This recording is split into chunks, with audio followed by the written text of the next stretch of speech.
or Belgium or any of those European counterparts, they write the exam every year.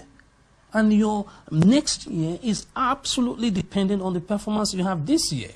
So if you don't perform well enough, you don't move on to the next class.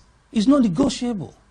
It's part of it, and the government does not interfere with any of this. Which means the Scandinavian counterparts in other countries actually repeat a class yes. when the child doesn't do very well. Until the child has understood fully the concept that was taught that year, the child cannot go on to the next year. Because in all this learning, it is pyramidal. In our educational system here, what measures have been put in place to ensure that that child who doesn't do very well accumulates and understands the knowledge before moving on to the next? No, there's no such thing. They just move on to the next. They just have a sense of, hey, if you listen to the class, you should have understood. If you understood, fine. If you didn't understand, that's all. They just move on to the next year, and they move on to the next year. It's so chronologically based that there is no room for mixed ability. There is no need for you to recognize the child's potential and say, okay, we'll need to repeat this and go through this with you before we move on to the next year. If you can count up to 10, fine. If you can't, we just move on to counting from 11. And that's the reason why it now falls apart in years 10 and 11. That's paper. Another group of students enrolled for higher paper. The foundation paper was designed for children that were not able to get the full concept, and therefore they write a paper whose maximum grade would be a paper whose maximum grade can be an A or an A star. So that's where the separation really comes up. But it's too late then. You can't intervene at secondary school. But at primary school, you can intervene. You can step up. You can get additional teachers there. So we need an externally assessed scheme or an assessment scheme for our years. Thank you so much. Now let's go over to the social services sector now. Children, recently there has been an increase in child safety warnings, especially for social workers. Why? The law has changed. The way the regulations are now operated is totally different from what we had before.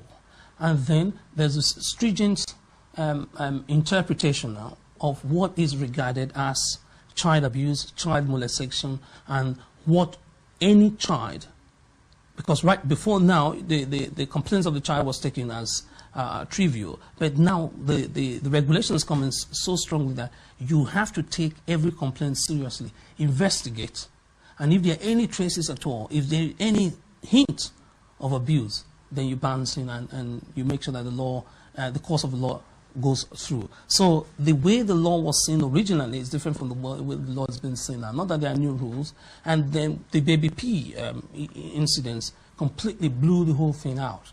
So if you're a social worker, if you're a care worker, and you're working with any child, provided it's below the age of 16, you have to be extremely careful, because even your good can be evil spoken of. What you meant for good for the child can be seen in the light of the law as something that is detrimental to the child.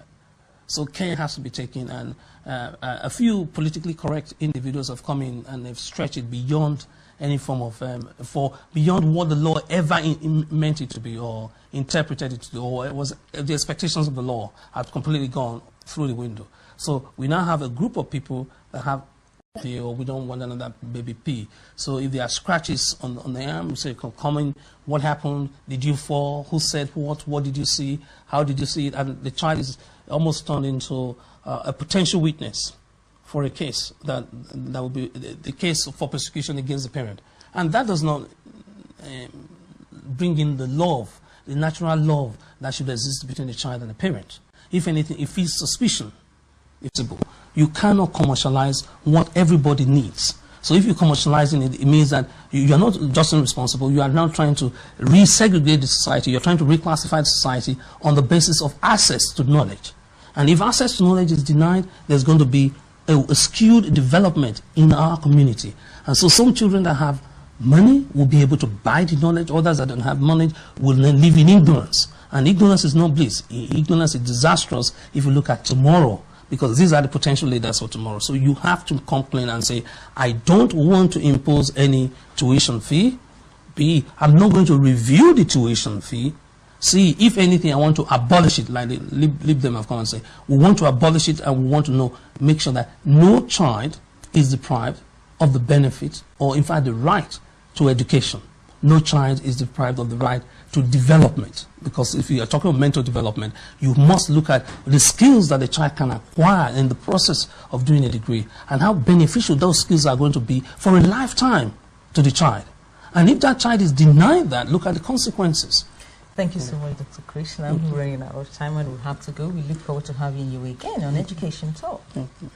Viewers, remember this is Brunch Education Talk, and if you've got questions, your parents out there, you've got words, you can send emails to brunch@loveworldtv.co.uk.